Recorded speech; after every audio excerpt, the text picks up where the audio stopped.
For a few milliseconds, really, of cosmic time, our species has lived on one very, very small rock in a very small solar system that's a part of a fantastically unimportant suburb in one of an uncountable number of galaxies.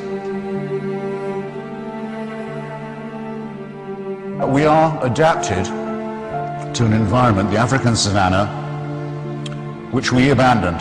Why did we abandon it? Because if we didn't abandon it, we were going to go extinct. There was such a climate crisis in Africa all those thousands of years ago that the tiny tribe that was then us made the very smart decision to move north and out and away. But the human species was down to less than 2,000 or 3,000 people at that point. And if it had not made this move, it would have gone the way of 99.8% of all other species that have ever existed on this planet and gone extinct. Now I just rubbed that in once more. 99.8% of all the forms of life ever to appear on this terrestrial globe are gone, wiped out. And it was nearly us. And this doesn't to me give the evidence of a design, of the finger of a god of any kind, let alone one who wishes us well. It rather suggests to me that nature and the world and human life are a struggle. For hundreds and hundreds of years, the human struggle for freedom was against the worst kind of dictatorship of all, the theocracy, the one that claims it has God on its side, the divine right of kings, the feudal system, the monarchical one against which the American Revolution, with its secular humanism, took place.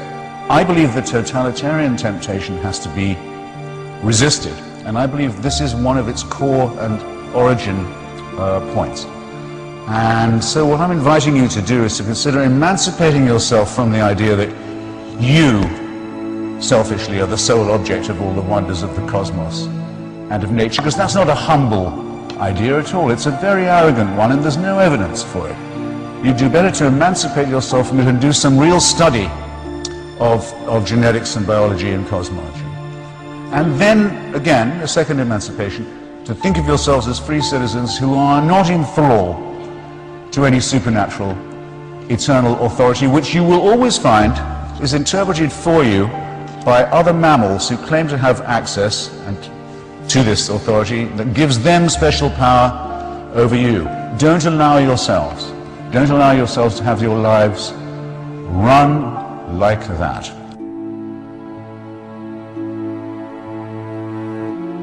I don't know if you really think that when you die you can be corporeally reassembled and have conversations with authors from previous epochs. It's not necessary that you believe that in Christian theology, and I have to say it sounds like a complete fairy tale to me. The only reason I want to meet Shakespeare, or might even want to, is because I can meet him any time, because he is immortal in the works he's left behind. If you've read those, meeting the author would almost certainly be a disappointment. But when Socrates was sentenced to death for his philosophical investigations and for blasphemy, for challenging the gods of the city, and he accepted his death, he did say, well, if we are lucky, perhaps I'll be able to hold conversation with other great thinkers and philosophers and doubters too. In other words, that the discussion about what is good, what is beautiful, what is noble, what is pure and what is true could always go on. Why is that important? Why would I like to do that? Because that's the only conversation worth having. And whether it goes on or not after I die, I don't know. But I do know that it's the conversation I want to have while I'm still alive. Which means that to me, the offer of certainty, the offer of complete security, the offer of an impermeable faith that can't give way, is an offer of something not worth having. I want to live my life taking the risk all the time that I don't know anything like enough yet, that I haven't understood enough, that I can't know enough, that I'm always hungrily operating on the margins of a potentially great harvest of future knowledge and wisdom. I wouldn't have it any other way. And I'd urge you to look at those of you who tell you, those people who tell you at your age that you're dead till you believe as they do. What a terrible thing to be telling to children.